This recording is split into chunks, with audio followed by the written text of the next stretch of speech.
Good evening, ladies and gentlemen. Welcome to this City Council meeting. It is June 5th, 2014. Please rise as Reverend Lillian Hines of Meadow Oaks Baptist Church leads us in the invocation, followed by our Pledge of Allegiance, which will be led by Sharon Rostovich, the airport director. He has told you, O mortal, what is good, and what does the Lord require of you, but to do justice, and to love kindness, and to walk humbly with your God. Holy God, we thank you for the opportunity to be here today. Thank you for these who have committed their time, their energy, their devotion to service of our community. We ask your blessings on them, God, and your wisdom. Lord, we thank you for the opportunity to live in a country where we can express ourselves, our ideas, our opinions. Lord, thank you for that, and help us to never take it for granted. And now I ask that these proceedings will be done in justice, in kindness, and in humility before you. And in your precious name we pray. Amen. Amen.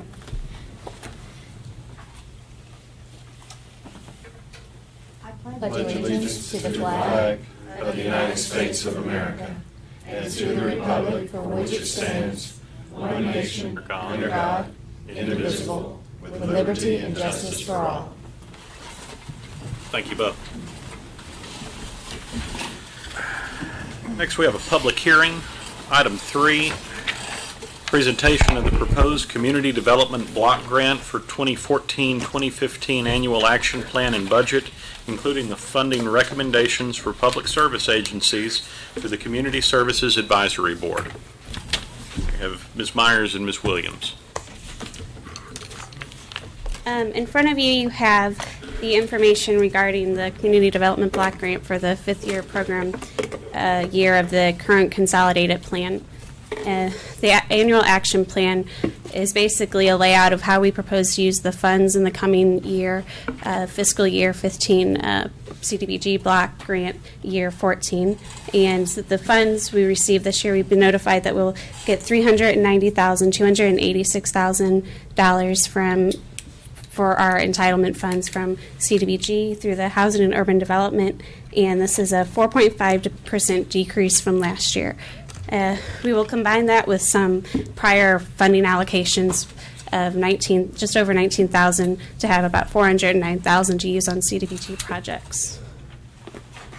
You can see that since 2005 we've had a steady decline, but we've still tried to do a lot of good projects for the community. Overall, state total is about $218 million, and the average is about $2.7 million. And as you can see, we were, as stated before, awarded over $390,000. There will be two public hearings were held to develop the annual action plan. They were in early April. We didn't get many comments, actually no one attended the meetings, but we got a comment from our website and email concerning interest about park facilities, which is where we spend a lot of the CDBG funds, and also just providing funding for homeowners directly. So our proposed allocation this year, we are spending funds in infrastructure, public service agencies, demolition, and general administration. And you can see the breakout there. Most of it will be going to infrastructure, which will be discussed for future slides.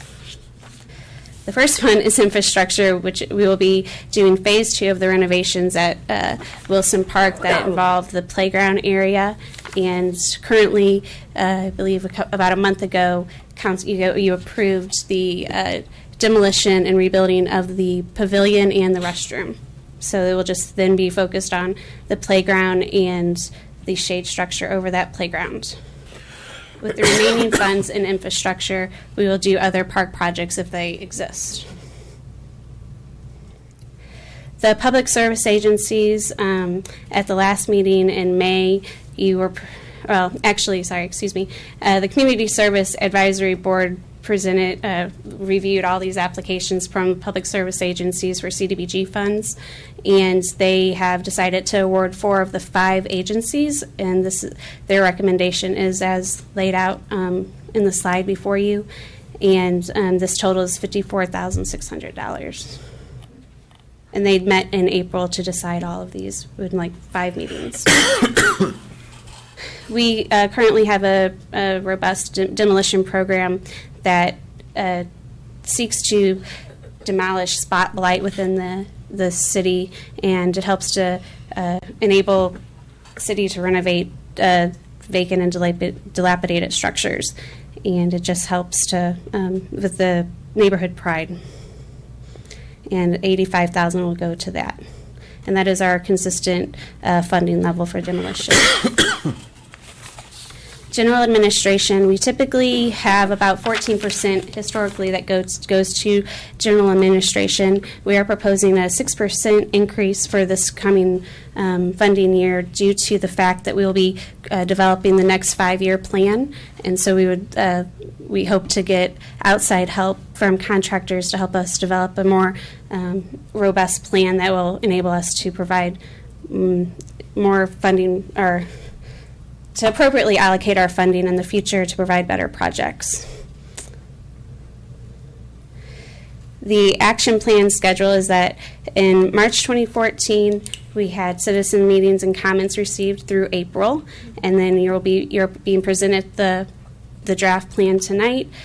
There will be a 30-day public comment period from June 6th to July 7th, and we will come back with those comments made taken into consideration into a final plan, and that will be presented July 17th and taken to you for approval. And then we will submit the adopted plan to HUD on August 15th, and that will go into place October 1st. So overall, the summary is that this is the breakdown of all the funding and the projects. We also have the draft of the action plan available on the website for review, and at the library, in the Sustainability and Grants office, and other areas across the city. Are there any questions concerning the breakout and the use of funding? Council. Thank you, Ms. Williams. Do we have any members of the Community Services Advisory Board here this evening? I don't believe so. Okay. Thank you. This time I'll open the public hearing. Anyone wishing to speak on this matter may do so. Please step to the podium and state your name and address for the record. Being no one wishing to speak, I'll declare the public hearing closed. And this requires no action at this time. The final public hearing and action will be taken for the 2014-2015 annual action plan at the July 17th, 2014 council meeting. Now we have public appearance. Item 4 will receive comments from Mr. James Dean Zettner regarding the city's landfill and recycling program. All right, thank you. Give me a little time to stand up.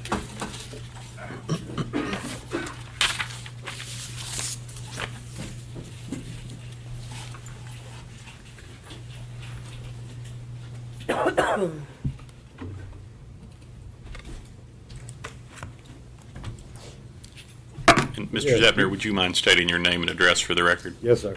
My name is James Dean Zeppner.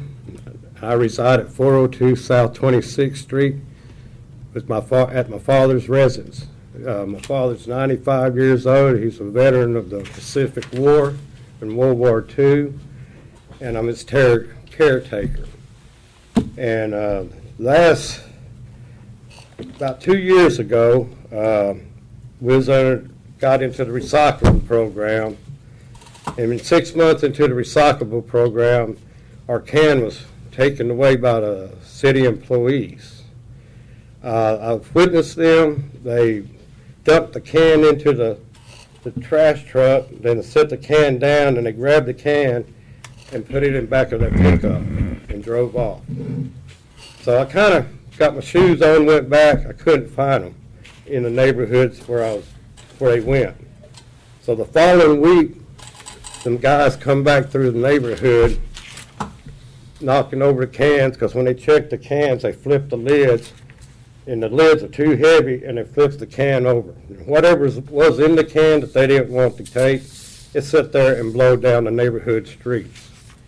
Well, I finally seen them guys coming. I chased them down. I said, "Hey guys," met them at Avenue H and 26th Street, just right 2 blocks from my house. And I said, "Man, y'all need to bring my can back, my recycle can." And they said, "No." You laughed at me and said, "Call the number on the back." So they took off, went down H, crossed to right across the dump where the city's barn is at. So I tried to talk to the city about that. I called, and they said, "Well, you need to talk to this number and this number." So I went ahead. For about 2 months, I tried to do it with the city, at the sanitation, at the billing office, here and there, and I didn't get no results. But yet, now I was forced into a recyclable program. The city took our can. Now I'm throwing away my recyclables, and I'm still being charged like I was before. And it's like, no dice, guys. I mean, you either give me a can or not, you know. But since y'all took it and never returned it, so in November, when y'all had the recyclable meetings, I attended 3 out of the 4 meetings to see what really the recyclable program was, and tried to bring something to the table. Say, "Hey, look, guys, y'all need to try to do this. Y'all need to try to do this to help it out." Well, I talked to Amy Noble, or the recycling lady, and she was the only one out of the city that sat down and looked at the pictures that have been taken of what's been going on in our neighborhood. And we discussed a few things of how things were operating, this and that. And seeing a lady that's in the recycling with a tear in her eye for pictures that I showed her, it shows me that she wanted to do more than just what's being done. But as I found out, the powers above her won't allow her to do what she really liked to do into the recycling business. And another lady approached us, and at the recycle meeting at the Mayburn Center when we was talking, I don't really remember her name, but I believe she was in charge of the maintenance and stuff. Anyway, we all sit there. We talked about 30 minutes after the recycle meeting was over with, and came up with some ideas and suggestions, and apparently some of the ideas and suggestions happened to take root, I guess, because about a year or so later, I could start seeing what I was telling them about trimming the trees that hangs over the road, because the new trash trucks that y'all was going to get were taller, and when they go down the street, they're going to hit the truck, whether the UPS truck, the FedEx truck, even the garbage truck. There's a certain couple of trees, they always drive around, but the limbs are still there today, you know, but on the other parts, they cleaned up, which is a good thing. I mean, that's what we want the city to do, is what we need to protect other people's property. If you was UPS, you wouldn't want your truck to get banged up every time you drive down a city road, you know, or any other vehicle. So that's a good thing that we all try to get things done, but apparently I never got my issue of my trash can resolved. I mean, at this point of recycling, to me, that y'all's program seems like a very brown recyclable program. I mean, the only thing y'all really taking is washed out bottles and pretty much clean virgin paper. And all the rest of the contaminated paper and everything else still goes to the landfill. Well, you know, I've got too much to say about what y'all do and what y'all want to collect to the contractors that y'all sign a contract with, what kind of garbage or whatever, recyclables that y'all are going to deal with. But it seems to me, you know, we're going to sit here and wash out a bottle for a penny a pound, and when summer comes, we're going to have stage 4 water rations. We ain't going to be able to water our trees, our yards, our bushes, any of our plants. But yet, we're still going to be able to wash out this here soap bottle that take 5 gallons of water to wash out, to get it clean, to put in a recycled can to be for a penny a pound. I think some of the recyclable ideas are great ideas that we have in Temple. We need to recycle here in Temple and throughout the nation. And I've been watching, I've been taking pictures of the neighborhood on trash days. Every Tuesday, I go out before the trucks run, see the alligators' lids, what I call them, with all this stuff filled out. Just not one street. It's this street, that street, the streets home. So then usually sometimes in the afternoon I might take a ride. I don't go out looking for stuff. I just go through the neighborhood, going my way to the store, taking care of my business, take a couple of snapshots. Then all the waste that's laying on the ground from the trash cans trying to be dumped into a truck, and it all spills out because the trash cans are overfilled. I mean, there's trucks with tops of the trucks of trash, and they drive down the road and it falls off. When they dump it, they scatter it off. So that's just trash day. Then on recycling day, which is a Friday in our neighborhood, I take a ride around, and I swear to God, guys, I try to find a trash can to take a picture of, or a recycle can. And maybe one or two throughout a street of 4 or 5. Well, you know, I kind of noticed this and that because I kind of grew up in that side of town all my life, had a paper route. I said, I'm going to drive around my paper route and see what's going on in the neighborhood. So I started taking more pictures and stuff of the neighborhood. I mean, it's just not enough people involved in the recycling because they don't understand it, but it's not really recycling when you just want a bottle and a piece of paper. Well, we got tires in the neighborhood that needs to be cleaned up. I mean, not just 10 or 20. I mean, I've probably got documented of 30 different tire dumps in our neighborhood, from anywhere between 3 to 4 tires to 18 tires to 20 tires. And for health reasons, I think we ought to clean that up for the neighborhood. It's just not on my side of town, on the east side. I noticed in other parts of District 2, around Avenue G, between G and H on, I believe, 11th Street, there's a pole there. There's about 5 tires stacked up, and they've been there for 3 months for the city to pick up, but nobody picks them up. Mr. Zepner, I'm going to interrupt you for Okay. just a second. When we talked earlier, I said probably about 10 minutes, and Yeah. you got a couple of minutes left, but I Okay. just wanted to let you know. Okay, no problem. And I still got 3 minutes on the scratch. You do, and I'm not counting those. So you're- Okay. I might yield them to someone else when I'm done. no, but you're counting But them. anyway, bottom basic line, citizens, I'm going to throw my name in the hat to run for city council here. And I'm going to do my best. I'm a frame carpenter, and I know how to put stuff together and build something. I could build houses. I think I could put the community back together on the right track.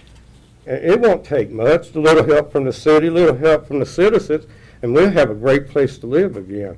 So I'm going to run for office, and I hope I can get y'all's votes to at least try to get things Mr. better Zepner, for I the also asked you if you wouldn't Do that. mention the election. Yeah. So Yeah. I'm getting my 3 minutes, my 5-minute time.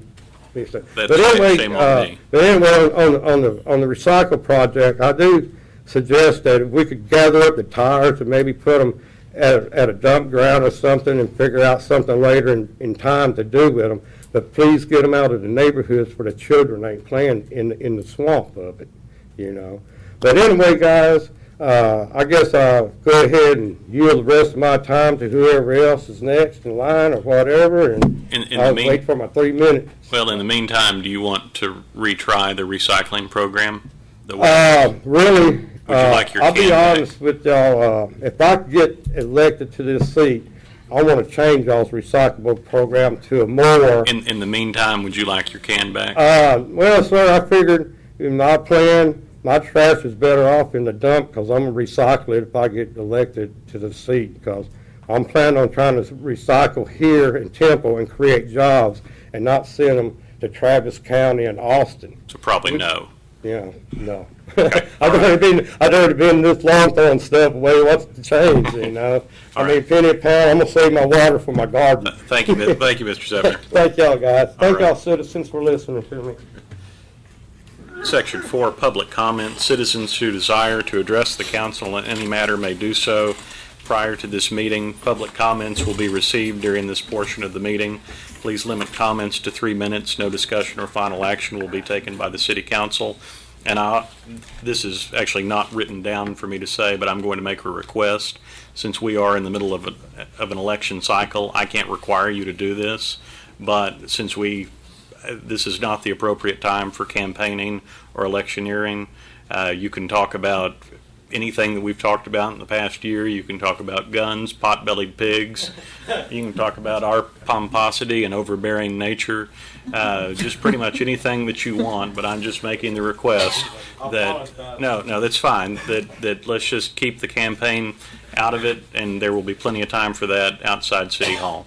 That being said, if I could have Anna Tyler at 3320 East Adams Avenue.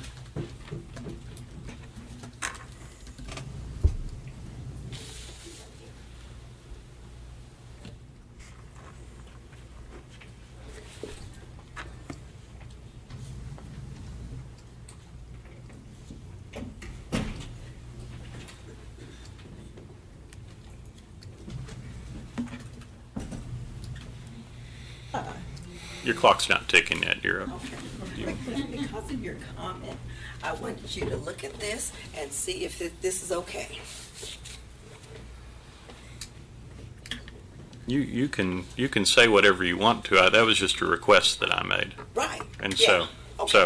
I mean, Okay. if you can either honor my request or say what you'd like to. That was just my that was so.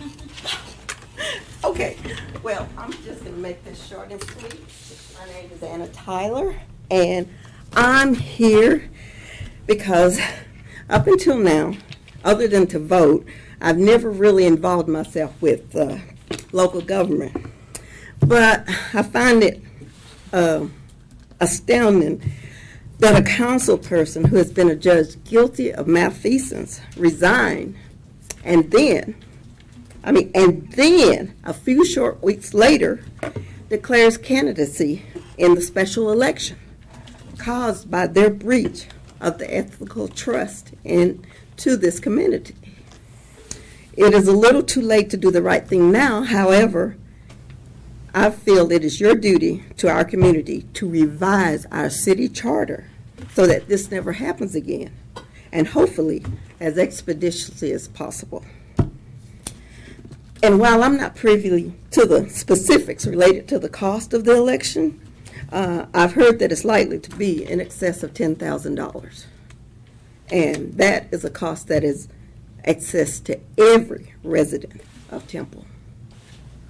And I just wanted to bring that out, and that's all I got to say on the subject. Thank you, ma'am.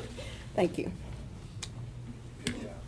Mr. Zepner, would you like to come back up for your additional 3 minutes?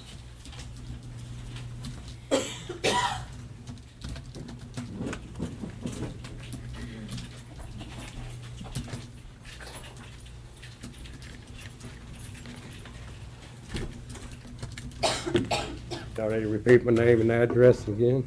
That's fine. You don't need to. Go ahead. My name is James Dean Zepner, and I live at 402 South 26th Street. But anyway, gentlemen, like the lady was saying about the charter that's coming up in the future, I've been kind of coming around to meetings the last couple of months and checking things out, and I think it's a good thing that y'all picked out some people to pick out and figure out what the new charter of the citizens in the city of Temple is going to have for us. And I urge every citizen in Temple, if they ain't registered to vote, they need to vote on the charter. Because it's very important to every citizen in here and everywhere in Temple that we have a good, fair charter. And the only way we're going to get a good charter of rules is have y'all to look at it and to vote on it if y'all agree upon it. And I urge every citizen to take note, and figure out what they really need in their life now and their children's life, because that charter depends on the future of everything in Temple and Bell County. Yeah, I guess that's what that is there. You still have 2.5 minutes left. Oh, I'm just kidding. I'm just kidding. You are- Well, I'll yield my time to the next person in line. Thanks. All right, now we have Ms. Paula Hardy. Thank you, ma'am. Item 5 under the consent agenda. All items listed under this section, the consent agenda, are considered to be routine by the City Council and may be enacted by one motion. If discussion is desired by the council, any item may be removed from the consent agenda at the request of any council member and will be considered separately. Council, this is item 5A through 5O. Are there any items that you wish to remove for separate consideration or discussion? All right. If not, I will entertain a motion to approve the consent agenda, items 5A through 5O. Motion for approval. Second. I have a motion and a second. Madam Secretary. Councilmember Cloud? Aye. Councilmember Davis? Aye. Councilmember Schneider? Aye. Mayor Dunn? Aye. Item 6, first reading and a public hearing. Consider adopting an ordinance amending Chapter 22, miscellaneous provisions and offenses, sections 22 through 92, under Tree Board of the City Code to provide that the duties of the Tree Board will be assumed by the Parks and Leisure Services Advisory Board. Mr. Beavers. That's actually a really good point. If everybody would welcome our brand-new Parks and Leisure Service Director, Kevin Beavers. So Thank you. it's official. He's been around for a while, but 14 years. absolutely. Mayor, council, city staff, thank you and good evening. Back in 2006, it was the desire of the Parks and Leisure Services Department to have the city of Temple distinguished as a Tree City USA city. And there are 4 criteria that you had to meet in order to do that. One is you had to have a department or a board or an arborist or a forester on your staff. That was one. You had to spend at least $2 per capita on that program. You had to have a tree ordinance, and then you also had to do an annual Arbor Day celebration. And back in 2000, so later in 2007, we met all those criteria, and the city was recognized and still recognized yearly to be Tree City USA. The current board is made up of 5 members that votes, and then 2 that are non-voting. One comes from the Parks and Leisure Services Board, one comes from the Keep Temple Beautiful Board, one from the Blackland Research Board, one from Planning and Zoning, and one is an at-large. And those are your 5 voting members. Your 2 non-voting comes one representative from the Temple Independent School District Board and one from the Belton Independent School District Board. What we have, and we try to meet about at least a minimum of 4 times a year. And what has happened over the last 3 scheduled meetings is we have not had a quorum, so we've had to cancel it. So we even tried, we were meeting in the evenings, and we said the ones that were making it, let's try and meet at noon. And so we moved it to noon, we offered food. Still, people said, we'll be there, and just people's schedules are busy, and we did not have a quorum. And so the members that were there that night or that afternoon said, check into it and see if, do we have to continue to have a tree board to be recognized as Tree City USA. And as the criteria I mentioned a while ago, one of them was you had to have a board or a department or an arborist or a forester to be able to be recognized. We have Val Roaming, which is our park superintendent, but he's also our certified arborist. We also have our Parks and Leisure Services Board, and that's what I'm proposing is to kind of roll this up under that board. We won't take any members off the existing tree board, move it over. It would just be another function of the tree board, the Parks Board. The advantage and nice thing about doing that is, the tree board met quarterly. And if there was an issue or if we were recognizing legacy trees, that would be done quarterly. Now I can take this directly monthly to our Parks Board and vote on anything that's needed. And we've never had an issue in the past for our Parks Board not meeting a quorum. So I guess that's kind of the history, and I don't know if Mr. Graham has anything to add, but that's the proposal that's before you and the reason why. Already shaking things up. All right. Questions? Who's the father of Arbor Day in Texas? Why did Mr. Blackburn tell you to ask me that? No, this is you got to know this if you're going to do this. Goodrich Jones. W. Goodrich Jones, yes, also the father of modern day Temple. So, way to go. You passed the test. I would throw a question back, but that's not. All right. About. Thank you. Council, questions for anything me? else? All right. Thank you. Council, any questions? All right. This time I'll open the public hearing. If anyone wishing to speak on this matter may do so. Please step to the podium and state your name and address for the record. There being no one wishing to speak, I'll declare the public hearing closed. Council, your pleasure on the first reading of this ordinance.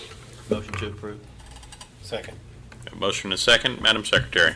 Councilmember Cloud? Aye. Councilmember Davis? Aye. Councilmember Schneider? Aye. Mayor Dunn? Aye. Item 7, second reading and a public hearing.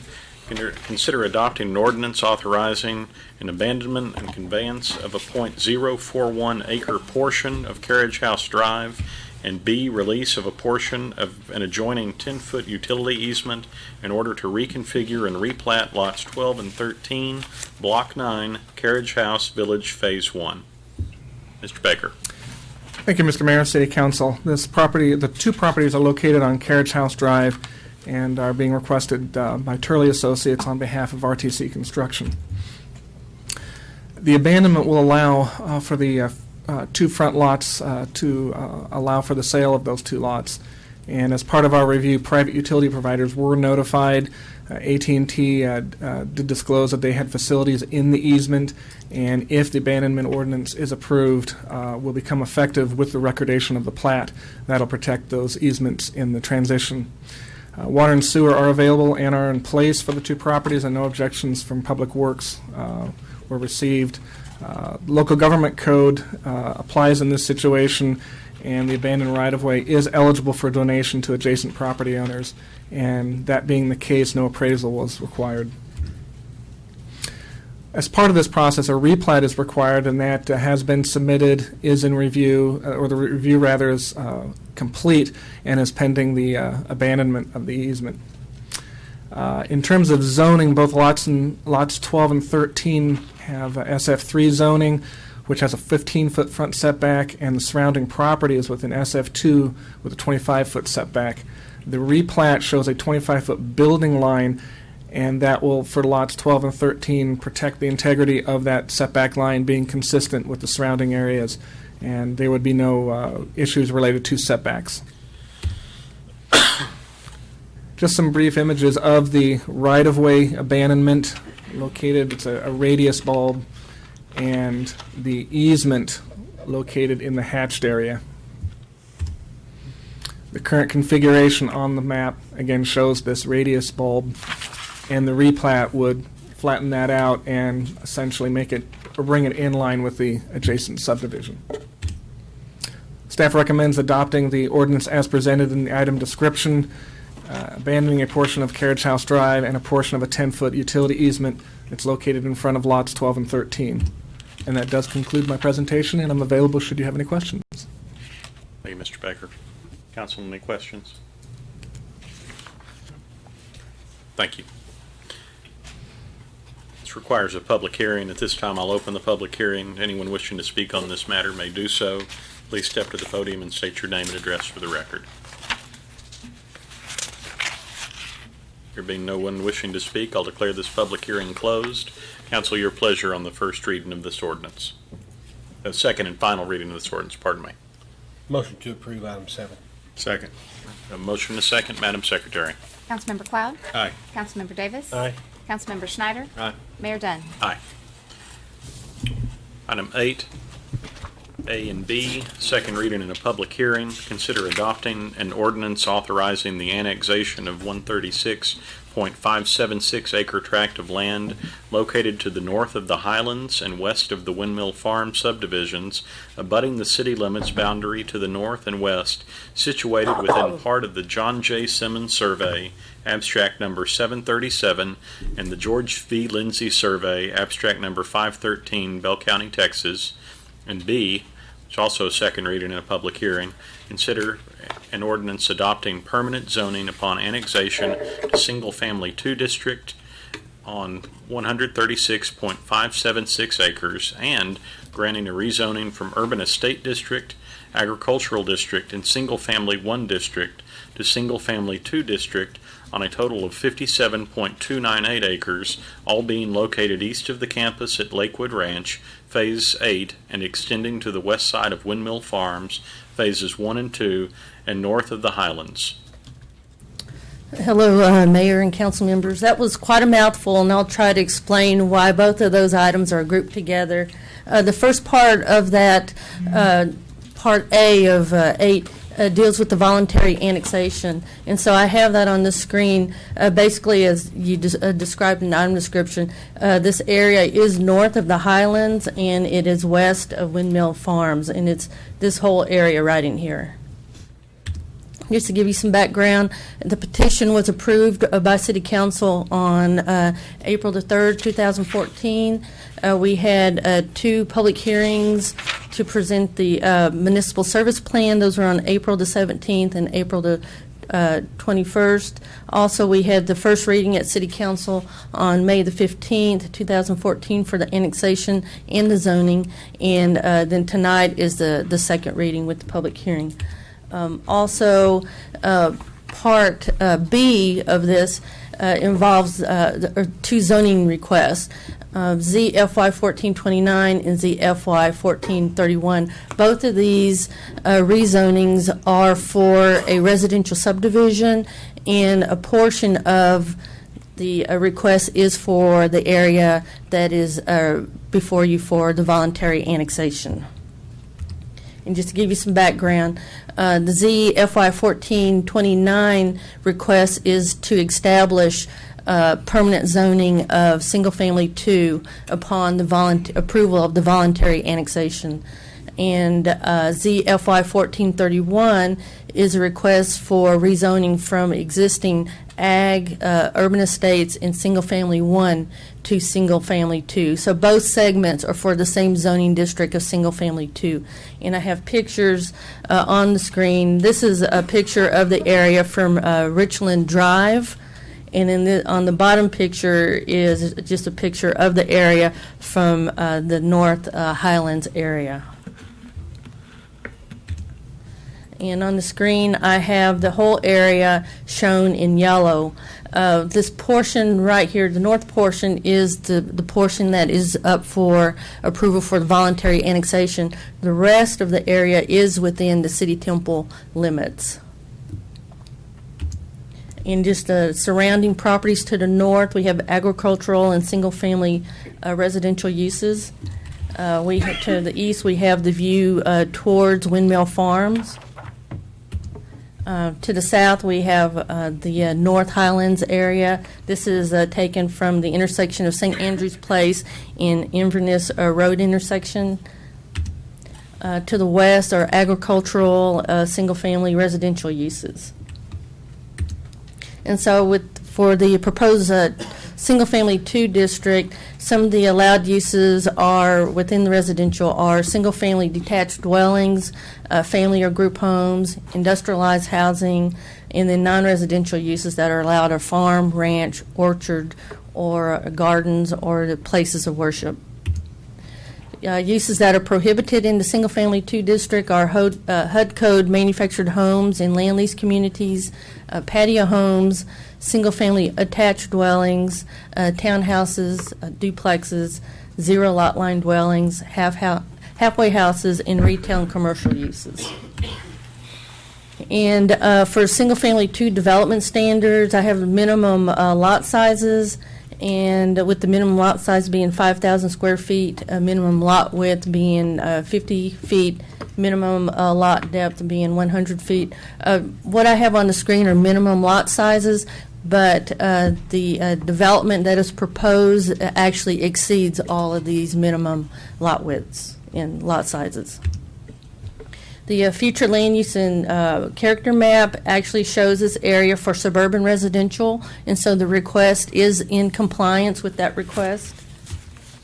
And just to show you some of the thoroughfare plan in the area, we do have a proposed collector that is going through the area, and the plat has been designed for a collector in this area, but it's in a different spot. But we do have the collector going through the residential area. We also have this abutting up to local streets, which is in compliance with this type of development.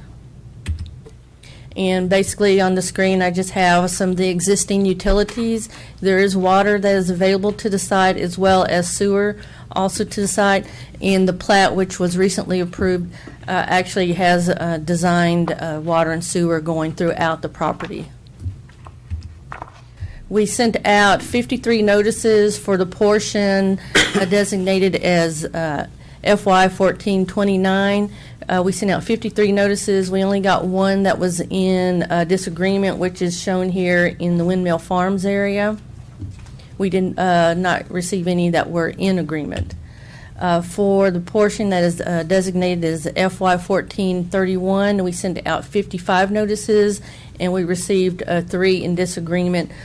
We had 2 of them in the Windmill Farms area, and this over here, and then we had 1 to the west along Richland Drive. Staff is recommending approval of ZFY 1429 to allow permanent zoning of single-family 2 upon annexation for the following reasons, and those reasons are that the request complies with the future land use and character map. It partially complies with thoroughfare plan, and the reason I say partially is because they have relocated or are designing the collector to be in a different location than what the thoroughfare plan has, and then also public facilities are available for the subject property. Staff recommends approval of ZFY 1431 for the rezoning from ag, urban estates, and single-family 1 to single-family 2 for the following reasons that I just mentioned for number 29. At its May 5th, 2014 meeting, the Planning and Zoning Commission voted 7-0 to recommend approval of the applicant's request for single-family 2 zoning for ZFY 1429 and ZFY 1431. At that meeting, Commissioner Pitts and Johnson were absent. And so if you have any questions, I'll be happy to answer those for you. Thank you, Ms. Larley. Council, any questions? All right, I'm going to open up public hearings on both A and B. Anyone wishing to speak on this matter may do so. Please step to the podium and state your name and address for the record.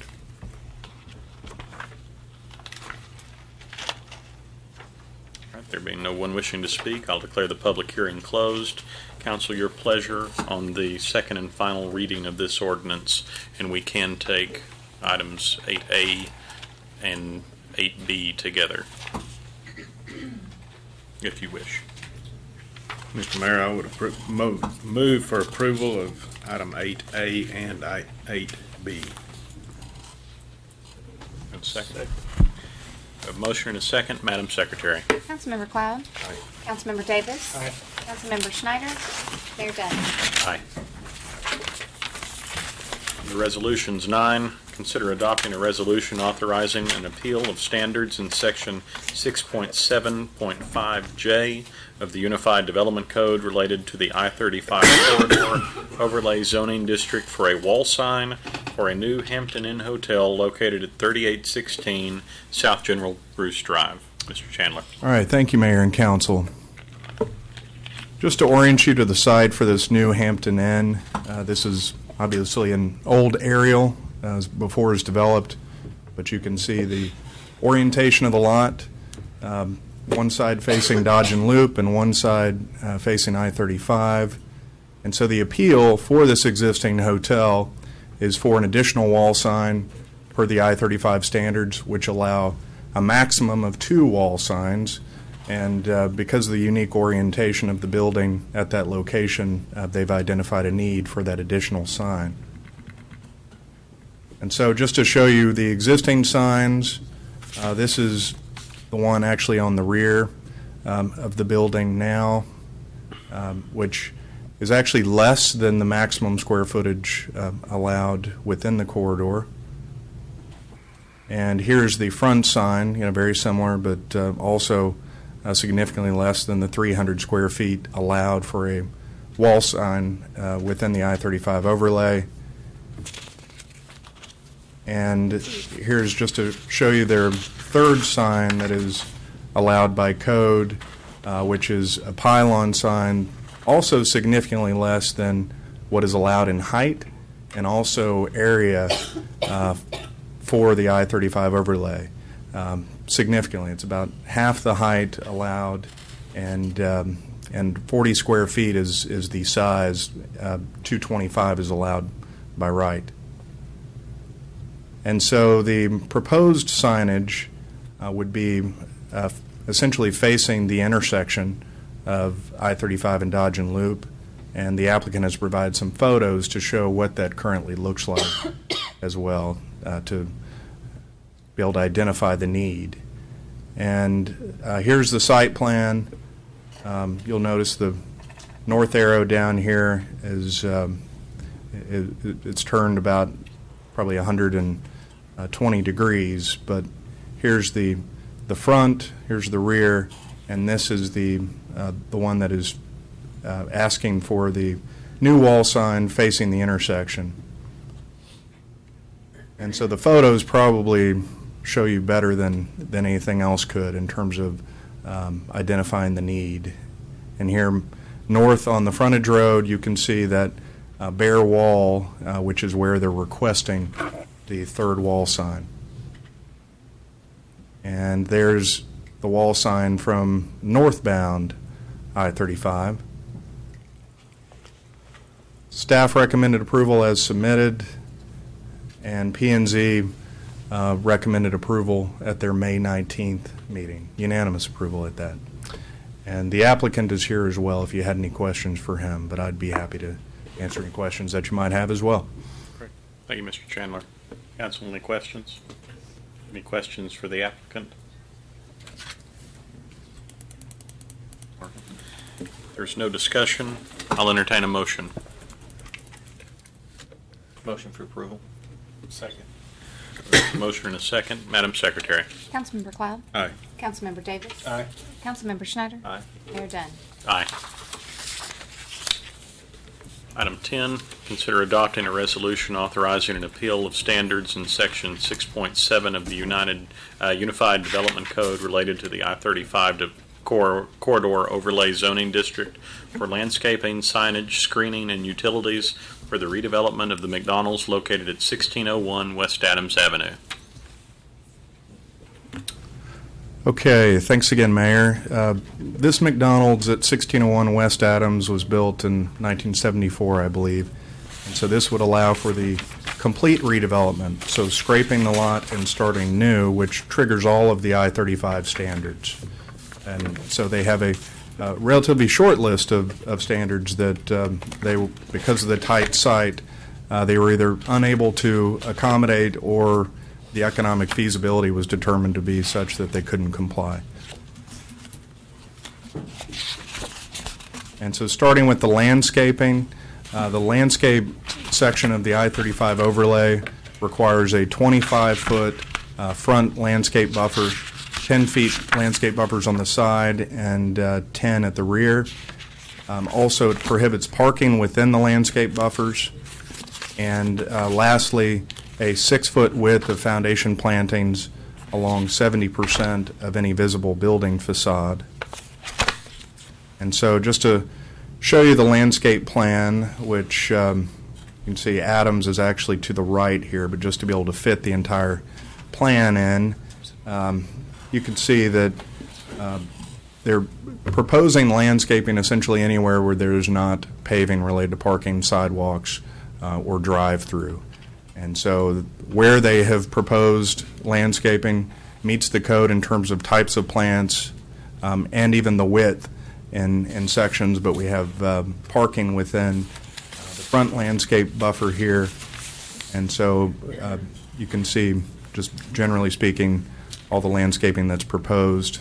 It's a tight site. And the second appeal request is related to signage. First is really for an existing freestanding pylon sign that is 75 feet tall. I'll show you a photo of that in a second. The code allows 25 feet, and because of the redevelopment and triggering the standards, this would become a legally non-conforming sign, but they're just asking for the ability to keep it. Square footage for this sign is 200 square feet. That's what's allowed at this location, and the sign is estimated at 380 square feet for each side. Also, code requires a masonry base of a ratio of 1 to 0.16 of height to width, just to make sure that base is not just a basic pole sign. However, they are requesting to keep that base as it is now. And the second part of the signage request is related to wall signs. Code allows 2, and they're requesting 4. And so we will show you those in a second, starting with the pylon sign. This is the existing sign that they're requesting to be able to keep during the redevelopment and beyond. And in terms of the 4 wall signs that are being requested, as mentioned, they're allowed to have 2. And so 2 of the signs, one on the side and one on the front, are just the standard text McDonald's signs. Yet on the rear and the side, the golden arches are technically, and by our definition, signs, and so they require an appeal to that request. And the third item on the list of appeals related to screening and wall standards. Refuse storage must not be located any closer than 100 feet from public right-of-way. And so looking here at the rear of the property, you can see the arrow is pointing towards the dumpster. And because the property is adjacent to South 31st, to Central, and to Adams, really the only location on the lot to be able to accommodate that would be in the middle of the property over here. And so they were just unable to comply with that standard. And then the last item, this is located within the city entry sub-district for the I-35 corridor overlay, which requires the burying of all overhead utilities. And so they're requesting to be able to basically keep the overhead utilities that shown here in the photo, to not have to undertake that expense to bury, and along their portion of the utilities. Staff recommends approval of the appeal. I think it's important to point out that they have worked diligently with us to try to comply with all the standards, including the architectural standards. You'll notice that they did not request an appeal related to any of the masonry or windows or articulation standards, and so they wanted to point that out, that they have complied with them. And P&Z recommended unanimous approval at their meeting on the 19th as well. And there are McDonald's representatives here if you have any questions for them, but I'd be happy to entertain any that you might have. Thank you, Mr. Chandler. Council, any questions? Do we know how long this will take? Because when they tore down and rebuilt the one on 31st Street, they were able to do it in about 3.5 days. So I just didn't know if we would be that lucky on this one. I'm not sure. I think more than 3.5 days, but I'm not sure about that. I think same. Okay. Because I ordered my food, and by the time before I picked it up, it was already like a new building. So anyway, just kidding. Right. Council, any questions or? Will there be any new entrances off of Central or Adams or even 31st Street, or will the existing access remain? Existing access will remain.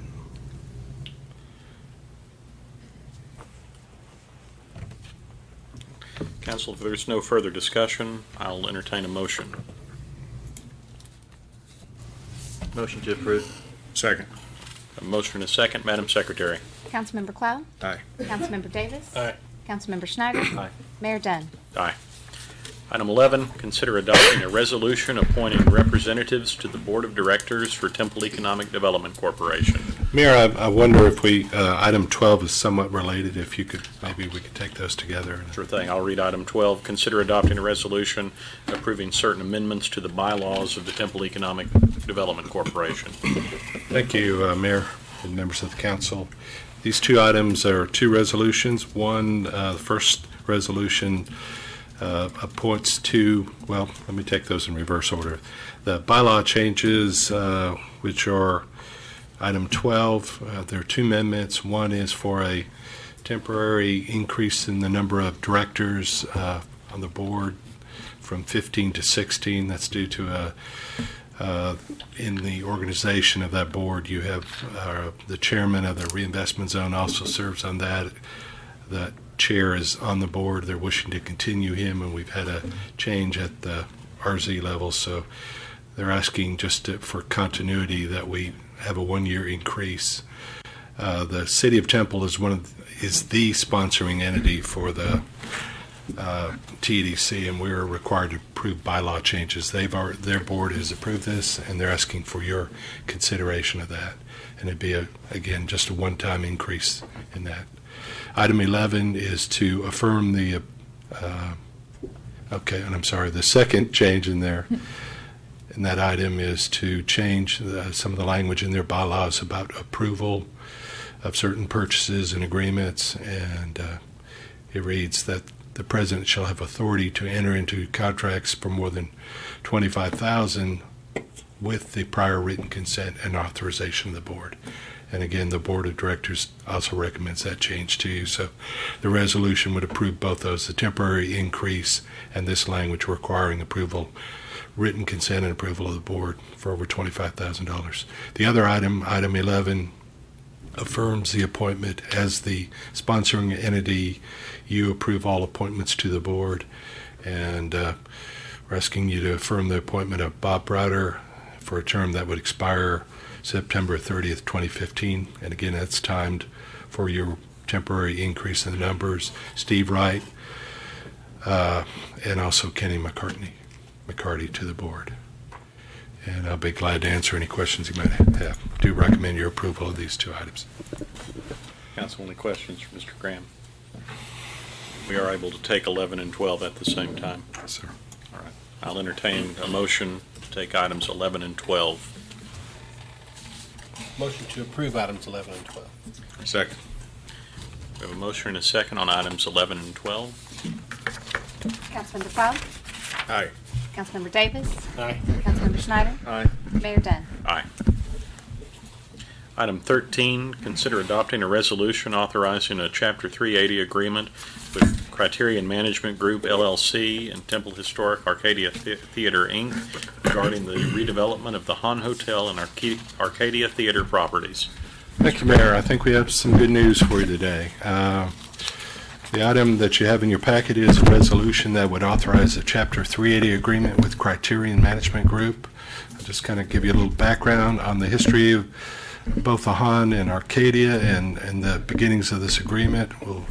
I'll review the elements of the agreement, and then I'll show you some pictures that the developer has asked us to share with you. So first, some background. The city acquired the Han Hotel back in 2006, and about that same period of time, really beginning in the late 90s, a local group that was interested in preserving the Arcadia Theater was able to acquire that property and formed a nonprofit corporation. And both of the city and this nonprofit group with the Arcadia were interested in preserving those buildings and in a way to try to encourage both the preservation of those buildings and their future redevelopment. Last October, you actually entered. Pardon me? You're I'm sorry. That's all right. That's okay. Was that me? I thought that was somebody else. Sorry. All right. Last October, you actually authorized a letter of intent with Criterion Management Company for the redevelopment of both the Han and Arcadia properties. Their proposal, as we discussed, is for a mixed-use development. They are proposing residential in the form of condos in the main building that we think of as a Han Hotel. And on the first floor of that building and the adjacent two-story extension to it, where the coffee shop was in the old days, they're proposing retail. And then the Arcadia Theater, which wraps around the Han Hotel, which was built about the same period of time as a performing arts venue. And so the city, the Temple Historic Arcadia Theater Group, that's the nonprofit that owns the Arcadia, and Criterion entered into this letter of intent. It was non-binding, and it gave them 8 months to do their due diligence, get their financing, and work with the city to put together an agreement. We've been working on it this time, slightly ahead of schedule. They're back, they're ready to go. We heard from Brian Smith with Criterion Management last month, and he outlined the project, and so we finalized that agreement. There's been one small change to that, which I'll cover in the next few slides. So the principal elements of this Chapter 380. And Chapter 380 agreement is a state law that allows cities to enter into agreements with private developers to enhance a project, and sometimes that takes the form of incentives, tax abatement, cash incentives, making property available, that kinds of thing. So under this Chapter 380 agreement, Criterion's agreeing to accept those two properties, the Han and Arcadia, to develop them as a mixed-use residential retail. And in the terms of the agreement, they're proposing that they would develop not less than 25,000 square feet of the space, again in the main Han building, as condominium residential space for sale to the public. They would have about 5,800, or not less than 5,800 square feet for retail space, again primarily first floor of the Han and the extension of the Han. And then in the area of the Arcadia Theater, at least a 250-seat performing arts venue. And they're envisioning both live music, live theater, that kind of thing. And they would, as part of the agreement in developing renovating the exterior of the building and the interior of the buildings, that as far as the exteriors, and this is important, I think, particularly to the nonprofit corporation that owns the Arcadia, that they maintain the general historic appearance of the exterior of those buildings, which they've agreed to do. The Arcadia is also a member, as an owner, is also a party to this agreement, just as a word of the letter of intent, and they're would agree to the conveyance of the property to them for $1 donation. And this will require a future vote of their board on the definitive agreement. And finally, the city's commitments under the agreement, which are consistent with our letter of intent, that we would convey the property to them for redevelopment for $1, that we would improve that intersection of Central and 4th Street, North 4th there, in a manner that's similar to the other intersections we've done downtown. We would grant Criterion the exclusive use through a lease of a portion of the city-owned parking lot across the street to the east side of the Arcadian Han. That's that large city-owned parking lot that covers about half that block, north of the county annex and east of the Han and Arcadia, and also abandon that one block portion of North 4th Street between Adams and Central, and allow a part of that abandoned street to be used for them for green space and for some additional off-street secured parking. And that is a slight change from the letter of intent, which had originally, in the discussions we had back in April, had envisioned that secured parking, private parking for them, would be that north parking lot, or the city parking lot that's north of the actual Arcadia Theater. And we've got a map here in a second that will show you a little bit better. The other two elements of the agreement, principal elements, I want to just remind you of are they are asking for 10-year tax abatement on the property, and that we would address that in a separate agreement that takes separate action by the council, but we've envisioned and they're asking for 10 years tax abatement. The first 5 years would be 100% of the increased value of just the real property and then in the final 5 years it would be declining percentage, 90, 80, 70, 60, 50. Again, just on real property, and would have to be separately entered into. What we've seen is the current value of those properties over the years have continued to decline. As you would expect, they've been empty. I think the current value, we looked at that today, is about $105,000 for the Hahn, and I think $58,000-$60,000 for the Arcadia. So obviously the main objective of this is to see these properties rehabilitated, rehabbed, and increase in value. We also are agreeing to provide and assure that we can provide adequate water and wastewater service to the site. Of course, we provide that for all properties, commercial and residential in the city. It's likely, I know Public Works has looked at the water and sewer lines that serve that block, and we believe that as a result of this project, we will really have to replace an existing water line that's in the alley to the west of the Arcadia Theater that is probably, I don't know if Nicole could confirm that, but it's likely just one of the original lines of the city. So it's quite old and will probably need to be upgraded for that site. And I think we're estimating somewhere in the neighborhood of $500,000. But I want to make it clear that that line would be replaced between Adams and about Avenue C, and will serve a number of properties and would need to be done at any event. So, but that is a commitment of us to provide that service. Just got a couple of drawings here that we have two representatives from Architectural Edge here, Tanya Reed and Randy Stumberg. They provided these. This drawing here, if you can see that, kind of shows what we're talking about. The gray area at the top is that existing north parking lot that the city does own. That's public parking. That would remain public parking. Their secured parking would be the gray area to the south of that, or to the east on this drawing, which extends across the portion of North 4th Street that we would close under this agreement, and into about half of that existing public parking lot there, right up through the alley. There's an alley platted there that you don't see because the whole thing is paved, the whole south part of that lot, but that would be reserved for their use. Under the letter of intent, that area for their exclusive use would have been the north parking lot and a portion of the street if we abandon that. And so it's roughly a trade. We'll leave that north parking lot open for public parking and allow them to use that area to the south.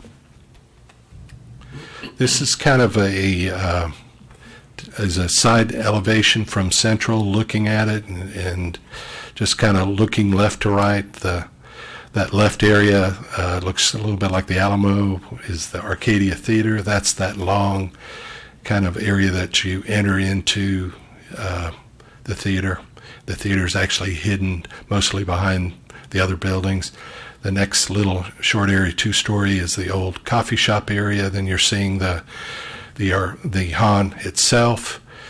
To the large extension to the east is the new, they're moving to meet ADA requirements and just improve the efficiency of that space. That's a new external elevator that they would be adding to the complex, and that area to the right across, and I wish I don't think our pointer will work on there, that screen, will it?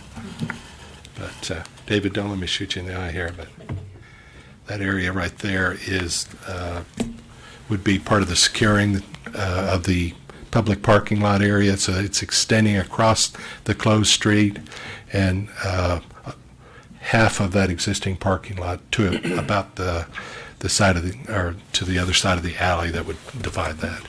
And they're proposing a masonry wall, some ironwork, and then on to the right, there's a little electric gate. So that would be their secured parking. So that's looking at it from the side. The next slide shows it kind of looking down. Actually, that doesn't. That slide shows the first floor area. I think of the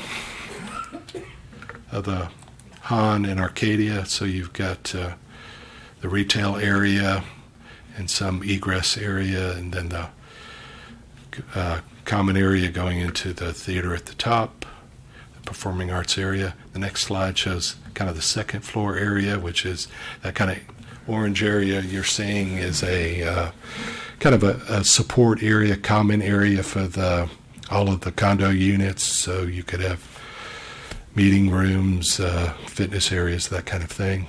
I think the third slide shows a typical, again, when you get up above the second floor, you're just in the the old Han building, and so that would show a possible layout of one of the upper floor residential areas. And what Brian and Tanya, as our project architect, have talked about is they're going to build that space they'll configure it for how people want. So someone could want a whole floor area or half that area or less than that, but they will build that to suit. Next slide, please. So just kind of wrap that all up, some of the intangibles here. Obviously, the property is declined. We acquired it to preserve and hopefully see the redevelopment of that, as did the nonprofit owns the Arcadia. As you know, the reinvestment zone is working on a master plan for the downtown area, and we think that redevelopment of the Han and Arcadia could be a major catalyst for redevelopment downtown, and particularly East Downtown, and it's really kind of a gateway going into East Temple. The retail space that's being proposed on the first floor of the Han really could enhance several retail services in the downtown area that really aren't here yet. So this project the agreement you have before you just commits the city to making some of that parking lot to the east of the Han available for their secured parking. But as you know, when we had that presentation back in April, there has been some discussion with the developer about the possibility of a future parking garage on that site. And what the architects are saying is they've designed their secured ground level parking with the idea that at some point, if a parking garage can be built, that it will integrate into their design. And I think we've got a picture drawing at the end that could kind of show that. But this agreement doesn't obviously address a parking garage, but we can continue to work on that with the developer, and other partners could be the reinvestment zone. And if at some point we reach an agreement on that for maybe future sharing in the cost or design of that, and we would bring back an amendment to this agreement or a new agreement, and also that the discussions have included the possibility that that parking garage area could also include some retail space, which would also enhance the downtown area. So we're excited about the project that it could bring. Next slide, please. Residential living downtown, and I'll be glad to answer any questions you might have. I've got a slide after this that's kind of, again, showing that that front or side elevation, same slide view you saw, but the next slide kind of shows the parking garage, so you can kind of toggle back and forth between them, just showing how the design with that with the elevator shaft on they can just, at some point, if we can put together a deal for a parking garage, it would just kind of integrate into the project. So with that, I'll be glad to answer any questions you might have. And as I said earlier, Tanya Reed and Randy Stumberg with Architectural Energy are here. And if you have any questions about the project, either I or they will be glad to answer those questions for you. Council, any questions or comments? I know we had a great deal of discussion during the April workshop session when we first heard of this plan. You guys and your microphones. Mr. Blackburn, did you have something? They're just very sensitive, Mayor. I just want to say a couple of things very quickly. Number one, I want to say thanks to City Attorney's Office for the work they've done to get us to this point. Very much appreciated. I want to say thanks to Criterion for their willingness to invest and reinvest in Temple and in downtown Temple in particular. So I want to say thanks to them also.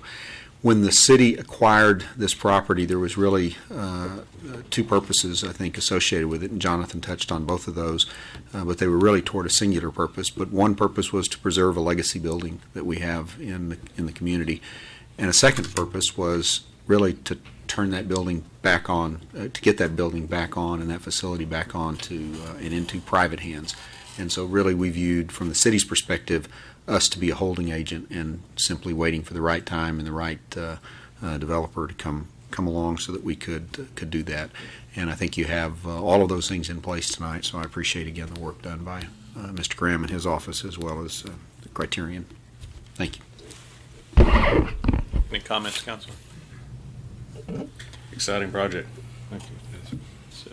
I think it's an exciting day in the history and redevelopment of downtown Temple and East Temple, and a new chapter for two historic buildings that have been vacant for way too long. That being said, I'll entertain a motion. Motion to approve item 13. Second. Motion and a second, Madam Secretary. Councilmember Cloud? Aye. Councilmember Davis? Aye. Councilmember Schneider? Aye. Mayor Dunn? Aye. There being no further business, this meeting is adjourned.